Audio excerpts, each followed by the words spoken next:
Les amis, ravi de vous retrouver aujourd'hui pour une nouvelle vidéo et aujourd'hui on va évidemment débriefer la demi-finale aller de la Ligue des Champions entre le Paris Saint-Germain et le Borussia Dortmund et c'est vrai que c'est une mauvaise opération pour les hommes de Luis Enrique qui se sont inclinés 1-0 du côté du Signal Iduna Park, mais ça n'est pas une si mauvaise opération que ça puisque je pense qu'en vue du match retour avec la suppression du but à l'extérieur tu restes quand même en ballottage favorable et je pense que cette équipe du Paris Saint-Germain a largement le potentiel à domicile de faire craquer cette équipe du Borussia Dortmund, d'autant plus qu'il y a 3-4 ans, je crois, l'année du Covid, le Borussia Dortmund s'était déjà imposé un 2-1 du côté de l'Allemagne avant de se faire éliminer par le Paris Saint-Germain qui s'était imposé 2-0 sur le retour. Donc c'est vrai que le Paris Saint-Germain a toujours du mal à se déplacer du côté de Dortmund. Ça a été encore le cas lors de la phase de poule où ils ont été tenus en échec. Donc c'est vrai que c'est toujours très compliqué d'aller jouer dans ce stade très impressionnant. Mais si l'on doit évoquer le match, et bien sûr le match, il fait de constater que le Borussia Dortmund était globalement au-dessus. J'ai beaucoup aimé le premier quart d'heure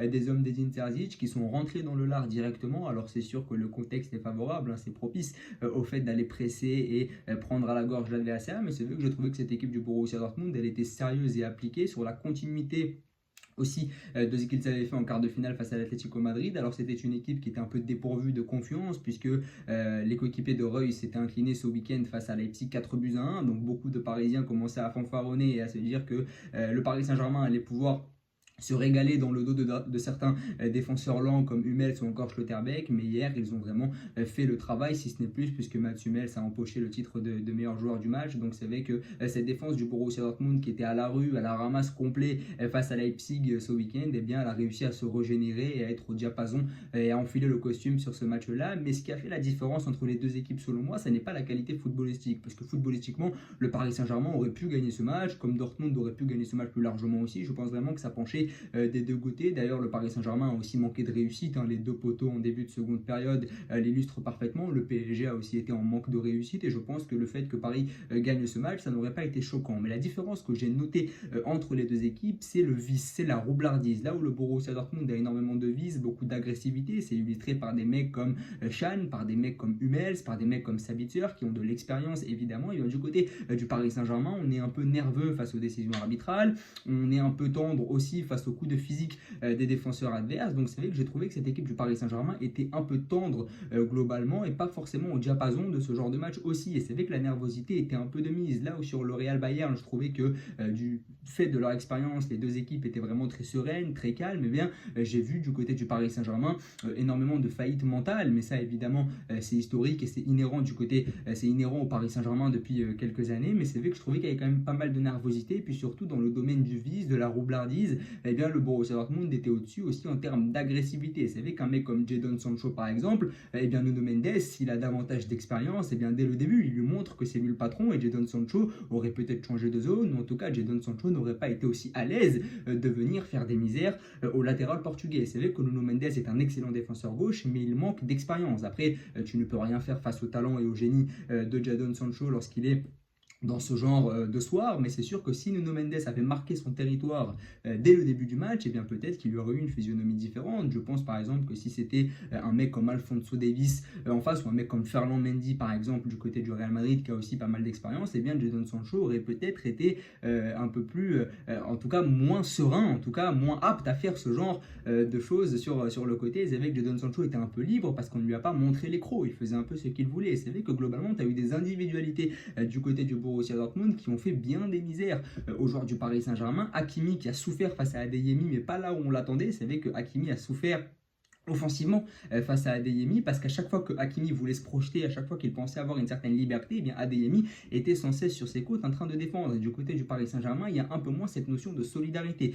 Et c'est vrai que du côté du Borussia Dortmund, on fonctionne un peu par paire. On a Hummels, Schlotterbeck qui sont très complémentaires derrière, on a Chan et Sabitzer qui sont très complémentaires dans le double pivot au milieu de terrain. On a aussi des mecs devant dépendants comme Sancho et Adeyemi qui font chacun leur petit boulot sur le côté de manière respective. Mais c'est que du côté du Paris Saint-Germain, on a moins cette unité collective que du côté du Borussia Dortmund et ça forcément c'est problématique. Alors oui, du côté du PSG ça court, oui, il y a un état d'esprit, tu sens que ça leur tient à cœur d'être en demi-finale de la Ligue des Champions, mais ça manque un peu de vis, ça manque un peu d'expérience et aussi ça manque de course, ça manque clairement d'intensité au milieu de terrain. Hier, c'était très compliqué du côté du Paris Saint-Germain. Alors Vitinha, techniquement, il a été au-dessus et il l'a montré, au-dessus des joueurs du Borussia Dortmund et aussi au-dessus de ses deux coéquipiers Ruiz et Zaïre Emery, mais en termes d'intensité, les joueurs du Borussia Dortmund étaient largement au-dessus de ceux du Paris Saint-Germain. Et moi, je le disais avant le match, je disais le milieu du Borussia Dortmund est supérieur à celui du Paris Saint-Germain, que ce soit en termes de qualité technique, mais aussi en termes d'impact physique.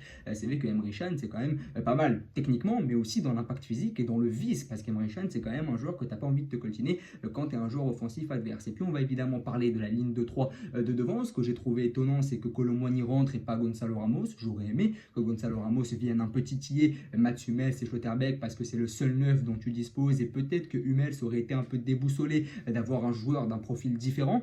Donc j'ai pas compris pourquoi Ramos n'est pas rentré, j'ai pas compris, j'ai toujours du mal à comprendre pourquoi Mbappé est titularisé au poste de neuf.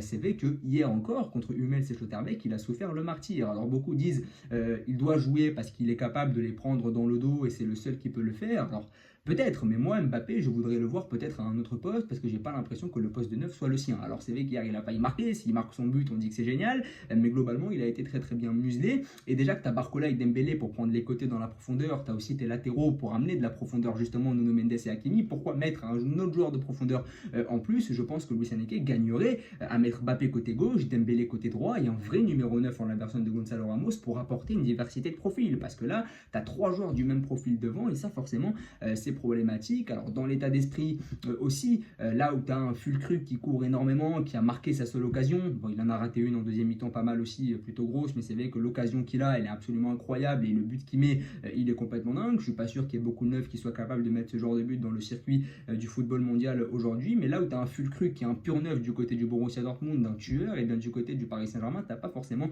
ce tueur, ce vicelard aussi, parce qu'Adeyemi est un vicelard aussi, il a vraiment mené la vie dure à Hakimi. Donc ce qui a manqué au Paris Saint-Germain, c'est pas la qualité, parce que le Paris Saint-Germain est au-dessus, selon moi, de cette équipe du Borussia Dortmund. Mais ce qui a manqué, c'est ce vice, vraiment. Après, là, tu joues du côté du Signal Iduna Park, en Allemagne, c'est un match aller, c'est toujours compliqué, le stade est vraiment très impressionnant, donc je peux le concevoir. Je pense qu'au retour, évidemment, le contexte sera différent. Je pense que le Paris Saint-Germain aura tendance à beaucoup plus mettre le pied sur le ballon, mais c'est vrai que ce que j'ai vu hier du Paris Saint-Germain, c'est pas mauvais, fondamentalement. C'est vrai qu'il y a des belles choses, tu proposes des choses, il y a des idées, il y a des occasions, tu aurais pu le plier le match, tu aurais pu marquer 2 ou 3 buts, mais le fait est que tu l'as pas fait. Le fait est qu'il y a un coaching aussi que je ne comprends pas parce qu'il n'a pas fait rentrer Gonzalo Ramos et moi j'aurais aimé le voir. Pourquoi est-ce qu'on s'entête avec Kylian Mbappé au poste de numéro 9 alors que vraisemblablement ça n'est pas son poste et pourquoi est-ce que les joueurs du Paris Saint-Germain ne sont pas présents dans l'impact aussi et ça c'est problématique. Donc c'est vrai que si tu enlèves aussi ce problème de vise, d'expérience, parce que je pense que si tu es au-dessus de ton adversaire sur le plan technique, tu n'as pas besoin d'être au-dessus dans le vice, etc. Si tu enlèves un peu tous ces problèmes-là, je pense que le Paris Saint-Germain, footballistiquement parlant, a toutes les qualités requises pour aller en finale et le Paris Saint-Germain pourrait très très bien en mettre 3 ou 4 au Borussia Dortmund la semaine prochaine, ça ne m'étonnerait même pas. Mais c'est vrai que cette équipe du Borussia Dortmund, elle m'a surprise parce qu'elle est tenace, elle en veut, c'est une équipe qui a vraiment réussi à dicter le rythme, une équipe en plus qui n'était pas en confiance parce qu'elle a perdu ce week-end comme je l'ai dit, parce qu'elle n'est même pas assurée de disputer la prochaine Ligue des Champions, mais c'est vrai que Sancho, Adeyemi, Brandt, techniquement, tu as quand même des joueurs de grande qualité dont le Paris Saint-Germain ne dispose pas. Peut-être Dembélé, peut-être Vitinha, mais le Paris Saint-Germain n'a pas des joueurs de la qualité technique d'un Sancho, d'un Brandt ou encore d'un Adeyemi, et ça évidemment c'est problématique. Même un Sabitzer par exemple, Sabitzer c'est évidemment très intéressant au milieu de terrain, donc c'est vrai que le Paris Saint-Germain est au-dessus du Borussia Dortmund, mais le Borussia Dortmund a quand même ce vice et a quand même ses joueurs de poche, aussi ses individualités qui sont au-dessus de celles du Paris Saint-Germain selon moi. C'est assez paradoxal parce que je juge que le Paris Saint-Germain est au-dessus de cette équipe du Borussia Dortmund, mais on voit qu'individuellement Dortmund a quand même pas mal de qualité, pas mal de joueurs pour déséquilibrer un bloc comme le Paris Saint-Germain, donc c'est vrai qu'il y a quand même de la qualité aussi avec Sancho, Adeyemi. Donc c'est vrai que là aussi ça lance le suspense pour le match retour. Moi je vois le Borussia Dortmund se qualifier, je pense qu'il y aura nul sur le match retour. J'espère que le Borussia Dortmund va se qualifier aussi, mais c'est vrai que rationnellement, je vois mal cette équipe du Paris Saint-Germain ne pas gagner à domicile contre le Borussia Dortmund. Je veux dire, là, tu vas jouer à domicile, tu as une situation à remonter, tu as un Mbappé, par exemple, qui va être revanchard aussi. Voilà, je vois pas comment c'est possible. Et puis surtout, tu as déjà l'expérience d'avoir perdu le match aller lors du précédent tour face au Barça. Tu avais déjà perdu le match aller. En plus, tu l'avais perdu à domicile, donc c'était une situation qui était encore plus difficile à gérer. Donc rationnellement, je ne vois pas comment ce Paris Saint-Germain là, s'il a un peu plus de réussite, en plus à domicile, je ne vois pas comment ça pourrait flancher lors du match retour. En tout cas, n'hésitez pas à me donner votre prono, à me dire ce que vous avez pensé du match, à vous abonner, à liker et à partager. Merci beaucoup.